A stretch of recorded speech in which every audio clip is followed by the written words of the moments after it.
3rd, 2026. We left off on Romans 11, verse 1. I ask then, has God rejected his people? By no means. For I myself am an Israelite, a descendant of Abraham, a member of the tribe of Benjamin. God has not rejected his people, whom he foreknew. Do you not know that the scripture says of Elijah how he appeals to God against Israel? Lord, they have killed your prophets, they have demolished your altars, and I alone am left, and they seek my life. But what is God's reply to him? I have kept for myself 7,000 men who have not bowed the knee to Baal. So too, at the present time, there is a remnant chosen by grace. But if it is by grace, it is no longer on the basis of works. Otherwise, grace would no longer be grace. What then? Israel failed to obtain what it was seeking. The elect obtained it, but the rest were hardened. As it is written, God gave them a spirit of stupor, eyes that would not see and ears that would not hear, down to this very day. And David says, let their table become a snare and a trap, a stumbling block and a retribution for them. Let their eyes be darkened so that they cannot see, and bend their backs forever. So I ask, did they stumble in order that they might fall? By no means. Rather, through their trespass, salvation has come to the Gentiles, so as to make Israel jealous. Now, if their trespass means riches for the world, and if their failure means riches for the Gentiles, how much more will their full inclusion mean?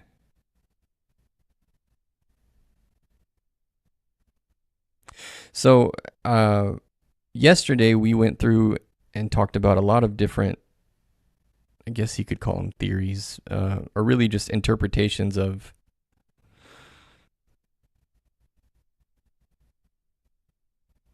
our stance in this life. Like, because it effectively says certain people are used as vessels of wrath. We covered that yesterday. And so I won't go back down. I mean, we beat that dead horse down for a while, so I won't do that again to you guys. But I do want to ask, so in this passage, is there still even in the new covenant some level of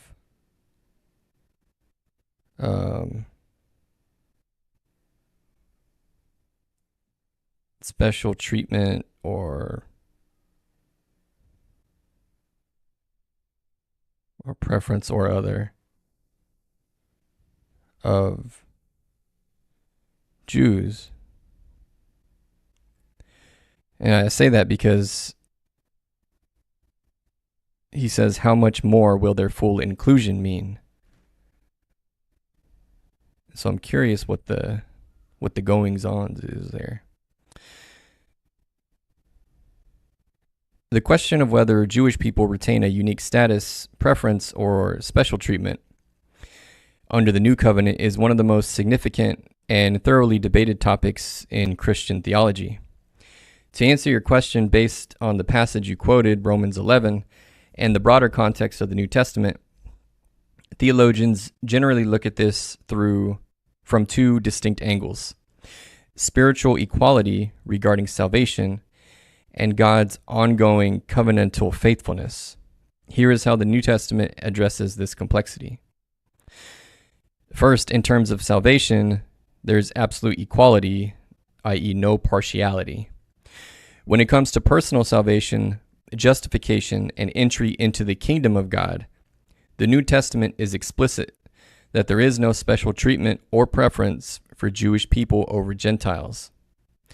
Paul writes earlier in Romans, "For there is no distinction between Jew and Greek, for the same Lord is Lord of all, bestowing his riches on all who call on him." That's right, he did say that. In Ephesians 2:14 through 15, Paul explains that Christ broke down the dividing wall of hostility between Jew and Gentile, Gentiles being any non-Jews, so everybody else, creating one new man in place of the two. John the Baptist and Jesus both warned against relying on genetic lineage for salvation, saying, "Do not presume to say to yourselves, 'We have Abraham as our father.' Under the new covenant, Jewish people must come to faith in Jesus, the Messiah, in the exact same way Gentiles do." Second, in terms of God's plan and purpose, a distinct calling and destiny. While there is no favoritism regarding how one is saved, Romans 11, the chapter that we quoted, explicitly argues that God has not discarded the Jewish people, and that they still hold a unique place in his master plan for human history. In Romans 11, Paul introduces the analogy of an olive tree. The tree represents the covenant line of promise. Unbelieving Jewish branches were broken off due to unbelief. Gentile branches, i.e. wild olive shoots, were grafted into this Jewish tree. Paul warns Gentile believers not to become arrogant, reminding them, "It is not you that support the root, but the root that supports you." From your specific text and the verses that follow, several unique aspects of God's continuing relationship with Israel are outlined. Paul says that Israel's temporary spiritual trespass or hardening was used by God to bring the gospel to the Gentiles. Furthermore, the ultimate goal of Gentile salvation is to make Israel jealous so that they will desire their Messiah. I have a question about that. The full inclusion. Paul writes, "How much more will their full inclusion mean?" He goes on to say in verse 15 that their acceptance will mean nothing less than life from the dead. There is a widespread theological consensus that this points to a future large-scale turning of the Jewish people to Jesus. Yeah, and I think that refers to, because we read through Revelation in this on stream, and there's a particular point during the tribulation where it does say exactly that. I mean, it says that the two witnesses will be outside the city, and that many are going to come to Christ in that time. So, I mean, presumably that's referring to that, but who knows? Where was I? Oh, later in the same chapter, Paul concludes, as regards the gospel, they are enemies for your sake, but as regards election, they are beloved for the sake of their forefathers, for the gifts and the calling of God are irrevocable. So the summary, the different theological perspectives are, first, the dispensational premillennial view. This view argues that Israel and the church are distinct. God still has specific earthly, land-based, and political promises to fulfill to the ethnic nation of Israel in the future. In this view, Israel retains a distinct national identity and prophetic priority. Second view, the covenantal, postmillennial, amillennial view. This view argues that the church is the true Israel, or the fulfillment of Israel. This was actually my question. If what modern day Israel, as in like, what's his name? I cannot think of his name. Prime Minister. Oh, Netanyahu. Yeah, that guy. That Israel. I'm wondering is that the same Israel, the descendants of the Israel that we read about in the Bible, or did that branch off somewhere? But that's what this is saying, I guess. So this view argues that the church, so any believers across the globe, this view argues that believers in Jesus Christ would comprise the true Israel, or the fulfillment of Israel, not the geopolitical Israel, the nation of Israel, composed of both Jews and Gentiles. However, many historic covenant theologians like John Calvin and the Puritans still read Romans 11 as a promise that God will mass convert ethnic Jewish people to the Christian faith before the end of time.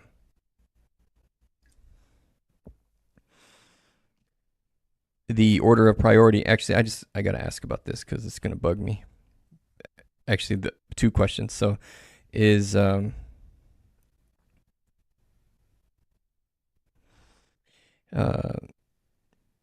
a scenario like this referenced in Revelation, i.e. the two witnesses?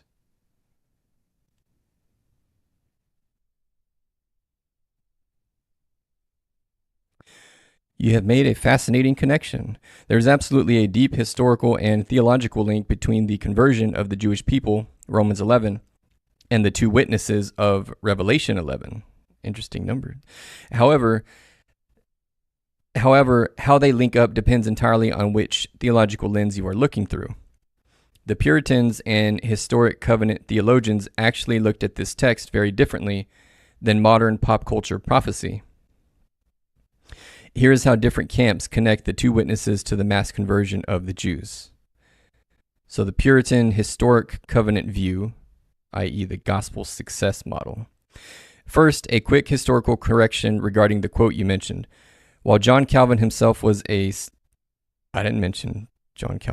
While John Calvin himself was skeptical of a future mass conversion of ethnic Jews, his immediate successor, like Theodore Beza, and the 17th century English Puritans overwhelmingly embraced it. Okay, I don't know what it's hallucinating at this point. I don't know who that guy is. When the Puritans read Revelation 11, they did not look for two literal men drop shipping from heaven in the 21st century. Because they were covenantal and postmillennial, they interpreted Revelation symbolically. Oh, I see. So who are the two witnesses? To the Puritans, the witnesses represent the faithful church, the two lampstands, executing its prophetic ministry through history. They are two because the law requires two witnesses for testimony to be valid. And because they mirror Moses, the law and the plagues, and Elijah, prophets and drought. The death and resurrection. Puritans believed the killing of the witnesses symbolized a dark period where the true gospel would be suppressed by the beast, which they historically identified as the corrupt papacy or Roman system. The resurrection of the witnesses was the Protestant Reformation, where the gospel came back to life. The connection to the Jews. The Puritans believed that as the revived pure church, the resurrected witnesses, successfully preached the gospel across the globe and overthrew the beast. The sheer beauty and power of this global church would finally provoke the Jewish people to jealousy, exactly as Romans 11 predicts. I don't really buy that because that's not true conversion. They're going to be so jealous that the church has grown so powerful they'll convert their own true value, or they'll overturn their own value system and turn to Christ. I don't know. I don't buy that one. For the Puritans, the two witnesses aren't sent specifically to convert the Jews. Rather, the ultimate triumph of the witnesses' gospel ministry results in the global conversion of the Jews before Christ returns. Okay, I definitely don't buy that. But anyway, so that's the view. That's the Puritan historic covenant view. So not one I agree with, but that's one that's out there. Okay, so the second view, the modern futurist dispensational view, i.e. the tribulation model. This is what I believe, or what I more align with. If you watch modern prophetic teachers or read modern commentary, you will find a much more direct, literal connection between the two witnesses and Israel. This view interprets Revelation as a literal blueprint of future events. So who are the two witnesses? Two literal prophets, likely a resurrected Moses and Elijah, or Enoch and Elijah, who appear in Jerusalem during a future 7-year tribulation. And in Revelation, we think it's those two because they or specifically Enoch and Elijah, because they never died. In the Old Testament, they didn't die the physical death. They were just taken up to heaven. And so since every human being must die a physical death, a lot of people tend to think, and it makes sense, at least to me it does, that it would be them, because they would then, just like Revelation says, they will be the two witnesses that come down, they preach, and then they're eventually killed, but then they're resurrected. So they would come down, serve out their purpose, die their physical death that they never did initially, and then they'll be resurrected because they, of course, are saved. Okay. Where did they preach? They preach in Jerusalem, right next to a rebuilt third temple. The connection to the Jews.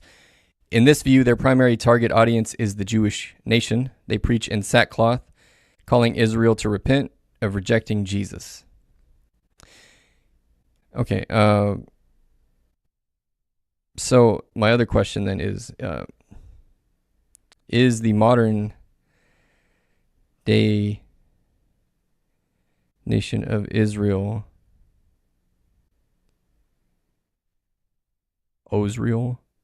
Israel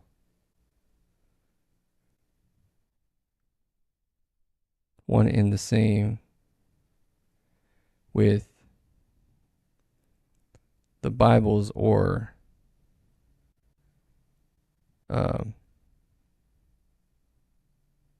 is there no connection?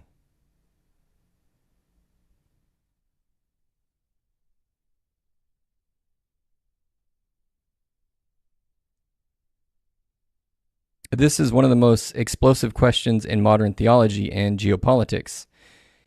To give it to you straight, it is neither exactly the same nor is it completely disconnected.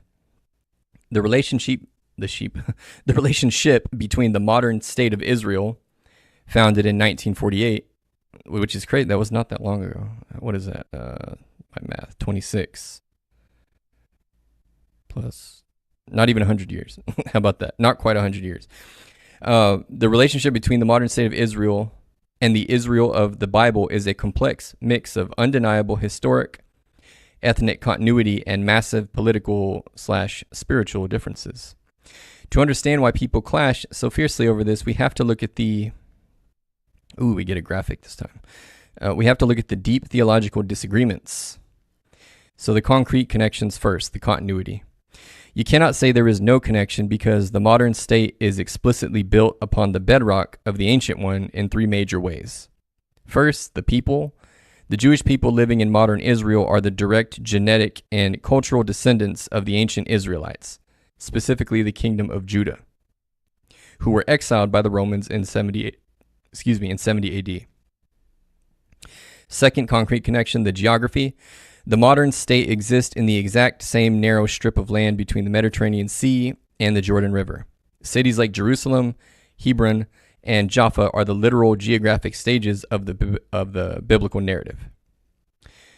And third connection, the culture and language. Modern Israelis speak Hebrew, a language that was dead as a spoken everyday tongue for centuries and was intentionally revived. It is the same language, with modern updates, in which the Old Testament was written. So here's our graphic here. This is Israel UN map overlaid to show 12 tribes of Israel. Oh, cool. Let's see here. Oh, that's neat. So Asher, Naphtali, Zebulun, Issachar, Manasseh, Gad, Reuben, Ephraim, Benjamin, Dan, Judah, and Simeon. Interesting. Can I save this?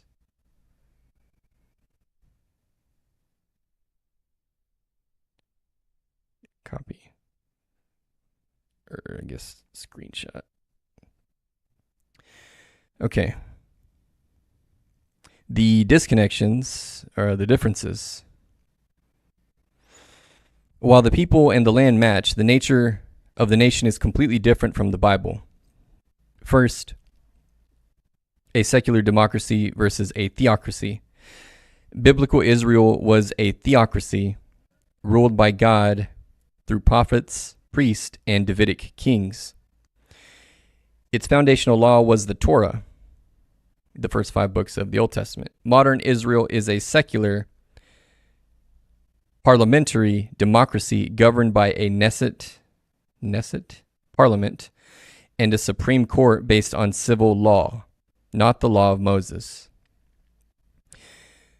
Will it let me look this? Yeah, secular. Secular meaning non-religious. Okay, non-religious. A non-religious democracy. No temple or priesthood. Biblical Israel's entire existence revolved around the tabernacle or the temple, animal sacrifices, and the Levitical priesthood. Modern Israel has none of these. Its religious landscape is dominated by rabbinic Judaism. What does this mean? Relating to rabbis or to Jewish law or teachings.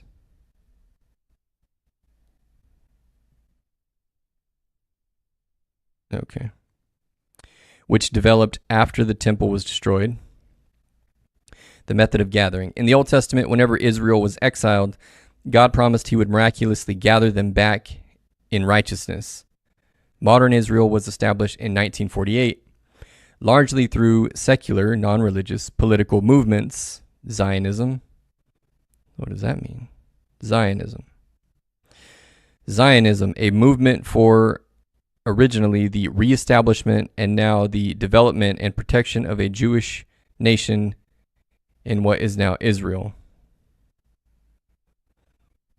It was established as a political organization in 1897 under Theodore Herzl and was later led by Chaim Weizmann. Interesting. Okay. Modern Israel was established in 1948 largely through secular political movements, United Nations resolutions, and military conflict. So how theologians view the connection. Because of these overlaps and differences, Christians are deeply split on whether the 1948 nation has any prophetic meaning. Yeah, that's I can see how that might come about. View number 1, the prophetic connection, dispensationalism, Christian Zionism. This view argues that the modern state is a direct fulfillment of biblical prophecy and the first phase of God wrapping up human history. The logic.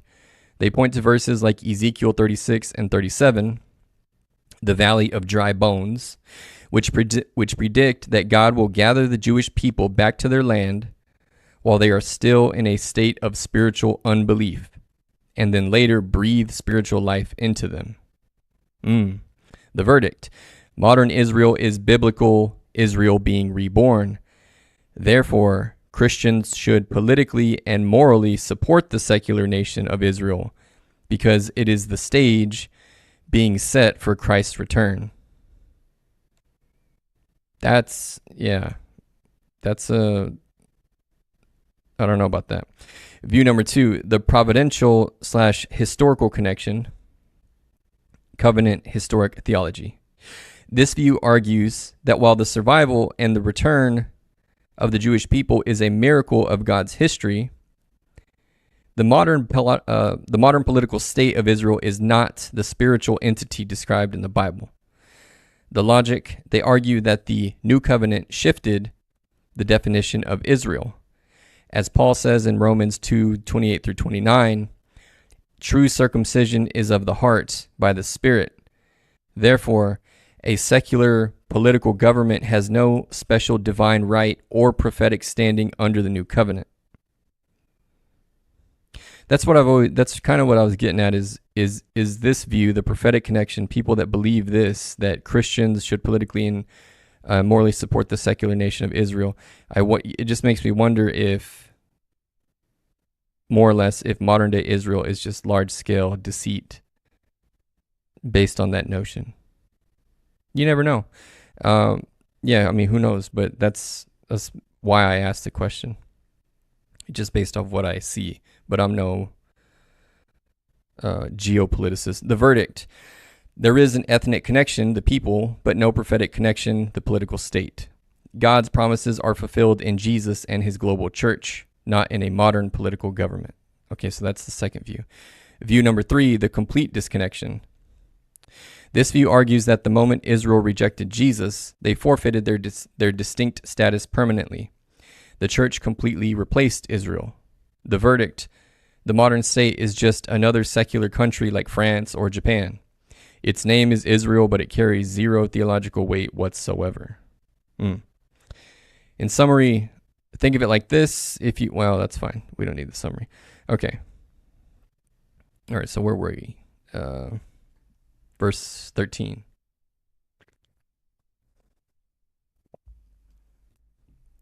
Now I am speaking to you Gentiles, inasmuch then as I am an apostle to the Gentiles, I magnify my ministry,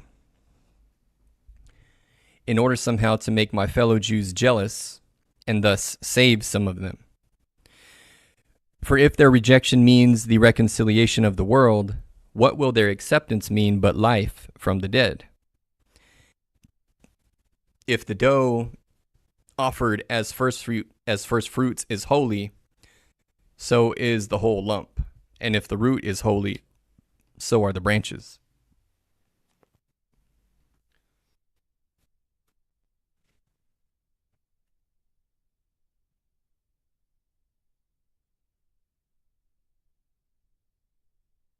Sorry, I had to take a layer off. But if some of the branches were broken off, and you, although a wild olive shoot, were grafted in among the others, and now share in the nourishing root of the olive tree, do not be arrogant toward the branches.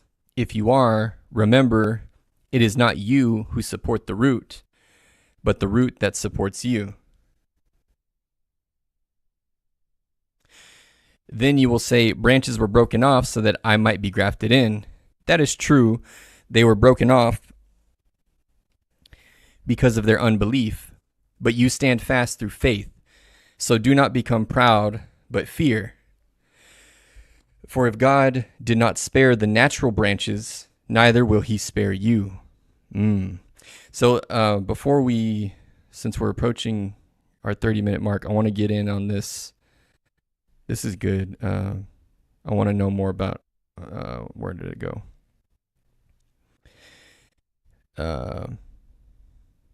Verse 18. Explain what is to be thought of this notion. I'll just speak plainly. I take it as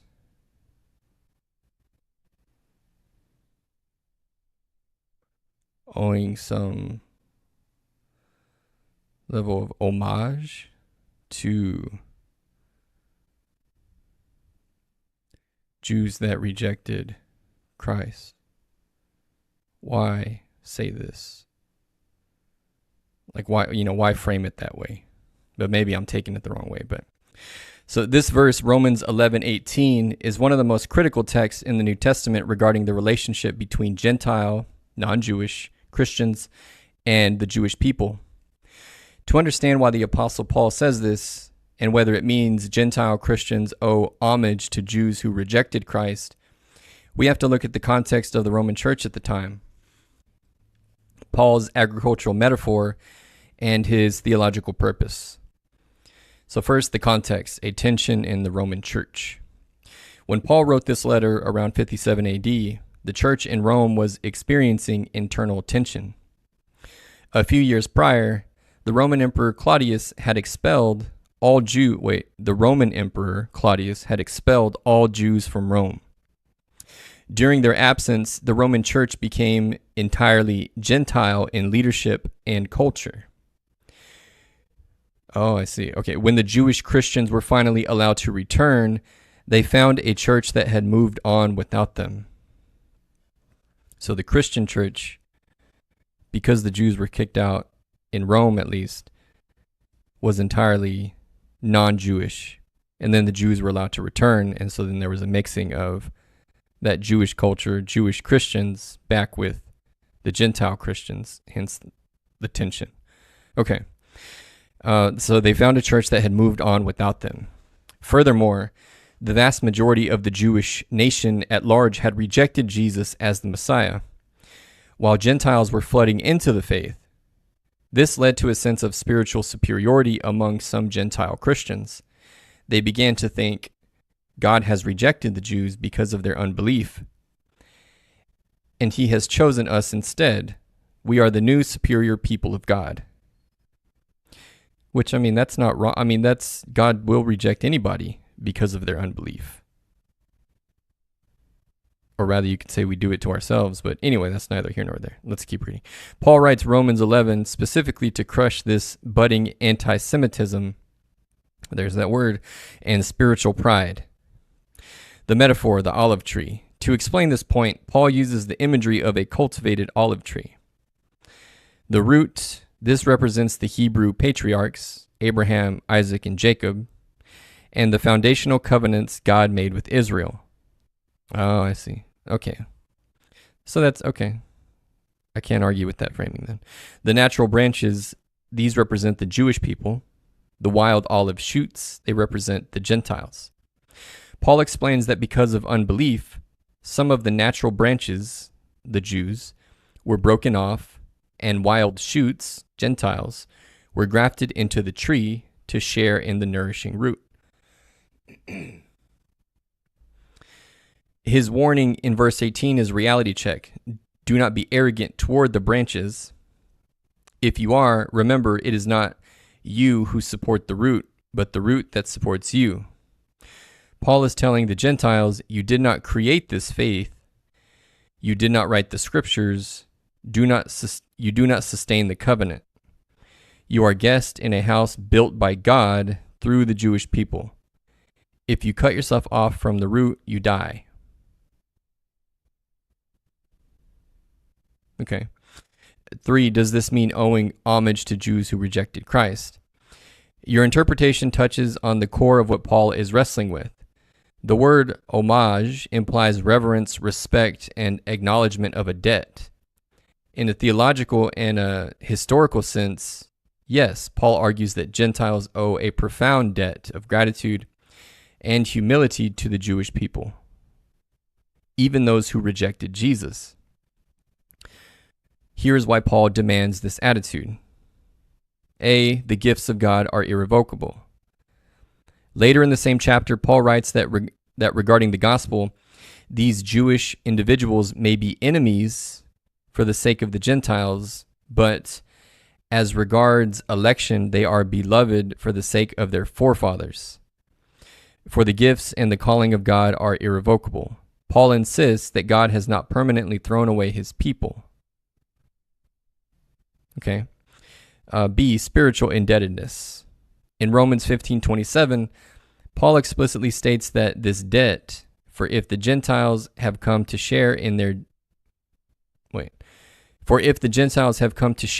spiritual blessings, referring to the Jews, they ought also to be of service to them in material blessings. Gentiles owe their entire spiritual reality, the concept of the one true God, the Old Testament scriptures, the prophets, and the Messiah himself, who was born a Jew, to Israel. See, I just don't like that framing. And maybe just because obviously I'm not a Jew. I don't like the,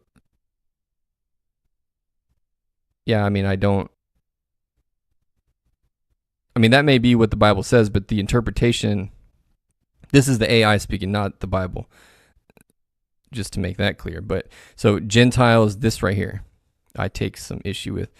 Gentiles owe their entire spiritual reality. To me, it's more like, no, this was always God's sovereign plan, which the Bible does say. So the Jews were just a conduit that God planned to use all along, but Jesus dying for everybody was always the plan, is what I'm trying to say. So saying that they owe their spiritual reality to other human beings however great, is something that I reject entirely. Okay, C, humility versus merit. If Gentile Christians become arrogant toward Jewish people, they misunderstand grace. Gentiles, and that's another point. Like, of course, we shouldn't turn up our nose at anybody. So, I mean, this part I also agree with. But yeah, the notion of owing the spiritual reality also. So it's two sides of the same coin, and I think neither is good. I don't think anything is owed, but I also don't think we should turn up our nose at anybody. Okay, Gentiles were not grafted in because they were better, wiser, or more righteous. They were grafted in purely by grace through faith. Yeah, just like Jews. Everyone's the same under the new covenant. Everyone's saved through faith in Jesus Christ, period. Arrogance toward the broken off branches proves that the Gentiles are acting out of pride, which is the very opposite of the faith required to stay on the tree. Yeah, so I can understand the framing then of the letter at least, because given the situation, it is all one church. And so if the Gentiles were turning up their nose at the Jewish people, Paul is, in effect, I suppose, giving them a reprimand of, this is why you shouldn't do that. And because the opposite would also be true if the situation was turned. Okay. D, the ultimate goal, provoking jealousy, not contempt. Paul states that God allowed the temporary hardening of Israel so that salvation could come to the Gentiles. But the ultimate goal of Gentile salvation is to make Israel jealous, meaning when Jewish people see Gentiles experiencing the love, peace, and presence of the God of Abraham, they will want their Messiah back. If Gentiles treat Jewish people with arrogance, contempt, or persecution, as tragically happened throughout much of church history, they drive them away from the Messiah rather than drawing them to him. Okay. Paul says this to prevent spiritual amnesia. He is reminding Gentile believers that Christianity is not a brand new religion that replaced an old, failed one. Rather, Christianity is the fulfillment of God's promises to Israel. Okay. Therefore, Gentile Christians should never look down on Jewish people, and any believer of Christ should never look down on any people, being the larger point, even those who do not believe in Jesus. Instead, they should look at them with a sense of humility, gratitude for the heritage they provided, and a deep desire to see them restored to their own tree. Okay. Well, that brings us to an end for the night. So tomorrow we'll pick it up on Romans 11, verse 13. Thanks for tuning in. Don't forget to drop a sub, share it with a friend. God bless.